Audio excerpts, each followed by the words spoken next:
తునికి చెందిన తాటికి రామారావు కేసుని మాత్రం ఈసారి పోలీసులు చాలా తెలివిగా క్లోజ్ చేశారా లేకపోతే క్లోజ్ అయిపోయిందా తెలియదు కానీ మొత్తానికైతే ఈ కథని సుఖాంతం చేసేశారు. నిజం చెప్పాలంటే ఇది ఒక వారం రోజులు 10 రోజులు నలుగుతూ ఉండేది. ఆ తర్వాత అతనికి శిక్ష పడ్డం, ఆ శిక్ష కాలం అయినంత వరకు కూడా ఈ విధంగానే నలుగుతూ ఉండేది. మొత్తానికి ఏం జరిగిందో తెలియదు కానీ మంగళవారం రోజు తుని దగ్గర స్థానిక గురుకుల పాఠశాలలో చదువుతున్నటువంటి 13 సంవత్సరాల బాలిక 8వ తరగతి చదువుతుంది. మనవరాల వయసు, మనవరాలు అవుతుంది, సమీప బంధువు కూడా.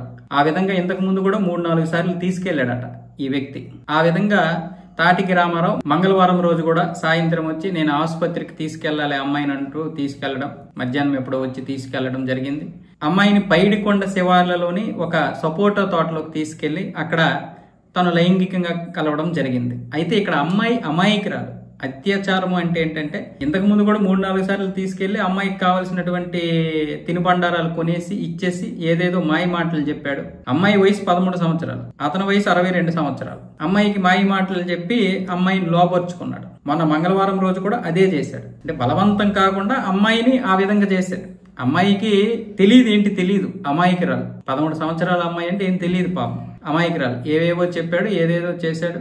మొత్తానికి ఒక అబ్బాయి వచ్చి వీడియో తీయడం, అతను ధైర్యంగా దాన్ని పోస్ట్ చేయడం, అది పోలీసులకి తెలియడం చాలా మంచి పని అయింది. ఎందుకంటే అమ్మాయికి ఇష్టమున్న 13 సంవత్సరాల వయసు ఉన్నటువంటి తన జీవితాన్ని వీడు నాశనం చేసేసినట్లే ఒక విధంగా చెప్పాలంటే. రేపు పొద్దున్న 20 సంవత్సరాలు వచ్చినప్పుడు తన జీవితం ఏం కోల్పోయింది అనేది ఆ పాపకు తెలుస్తుంది. అప్పుడు లబోదీపమైన ఉపయోగం ఉండదు. పైగా ఇలాంటివి ఎంకరేజ్ చేయడం వల్ల కూడా ఇలాంటి ముసలోడు మళ్ళీ మరికొంతమందిపై కూడా ఇలాంటివి చేసే అవకాశాలు ఉంటాయి. తర్వాత పోలీసులు దీనిపై ఎఫ్ఐఆర్ నమోదు చేయడం, తర్వాత దీన్ని తెలుగుదేశం పార్టీకి ఆపాదించడం, వీళ్ళు వాళ్ళు ఏది జరిగినా సరే మనం పార్టీలకు ఎప్పుడైతే ఆపాదిస్తామో అప్పుడే ఈ కేసు తప్పుదోవ పట్టేస్తారు. పోలీసులు కూడా మనం పని చేయనివ్వం. పోలీసులు కూడా అప్పుడు పార్టీల పరంగానే ఈ కేసుని ఏ విధంగా ముందుకు తీసుకెళ్లాలని చూస్తారు. ఎప్పుడైతే మనం ఇలాంటివి జరిగినప్పుడు పార్టీలు కాకుండా తప్పు జరిగింది అని ఎప్పుడైతే గ్రహిస్తామో, ఒక సాక్షి కావచ్చు, ఒక ఈనాడు కావచ్చు, ఒక ఆంధ్రజ్యోతి కావచ్చు, ఒక నమస్తే తెలంగాణ కావచ్చు, ఈ పత్రికలు కూడా అలాగే TV9, NTV ఒక పార్టీలకు కాకుండా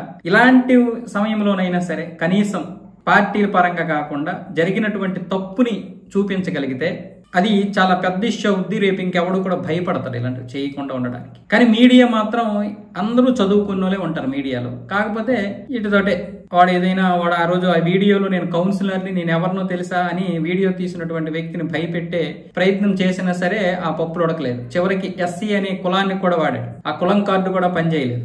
నేను కౌన్సిలర్ని అని కూడా వాడాడు, అయినా సరే పనిచేయలేదు. చివరికి పోలీసులు అరెస్ట్ చేశారు. మేజిస్ట్రేట్ ముందు హాజరుపరచడానికి తీసుకెళ్లారు. అయితే అతను సెలవులో ఉండడం వల్ల న్యాయాధికారి దగ్గరికి తీసుకొని వెళ్లారు. సరిగ్గా రాత్రి 10:30 కోమట చెరువు దగ్గరకు వచ్చినప్పుడు నేను బహిర్భూమికి వెళ్ళాలి, నాకు యూరిన్ వస్తుంది అని చెప్పి దిగాడంట. ఆ వ్యక్తి మరి పశ్చాత్తాపడ్డాడో లేకపోతే తప్పించుకునే ప్రయత్నమో కానీ మొత్తానికి చెరువులో పడి దూకేసి చనిపోయాడు. నిజానికి ఇక్కడ పోలీసులు అతన్ని అంత దినిగా వదలరు. ఎందుకంటే అందరూ మగవాళ్లే ఉంటారు కాబట్టి వాళ్ళ మధ్యలోనే యూరిన్ పోయాలి, అది రూల్. అది లేదు అనుకుంటే కొంచెం దూరం వెళ్ళాలి అనుకుంటే ఒక కానిస్టేబుల్ని ఇచ్చి అతని చేతికి సంఖ్యలు వేయడం కానీ లేదా ఇంకేదైనా తాడు కానీ కట్టుకోవడం కానీ చేస్తారు. ఇక్కడ మాత్రం పోలీసులు దూరంగా ఉన్నారట, వర్షం పడుతుందట, కొంచెం దూరంలో ఉంటే అతనేమొచ్చేసి దూకేశాడంట. వాస్తవానికి ఇతను చనిపోవడం వల్ల ఎవరికి ఎటువంటి పశ్చాత్తాపం అయితే లేదు. చివరికి కోడలు కొడుకు ముందు ఎగిరినా తర్వాత ఏమొచ్చేసి అలాంటి వాడు చనిపోవడమే బెటర్ అని. ఎందుకంటే అందరూ వాళ్ళని తిట్టడం వల్ల వాళ్ళు కూడా సైలెంట్ అయిపోయారు. సరే పోతే ఏదో పోయింది, పీడ విరగడయింది అని చెప్పారు. కానీ ఇక్కడ మిస్టరీ, అదొక పెద్ద మిస్టరీ. మొత్తానికి భలే క్లోజ్ చేశారు. ఇది ఇక్కడ మిస్టరీ అంటే ఏం లేదు.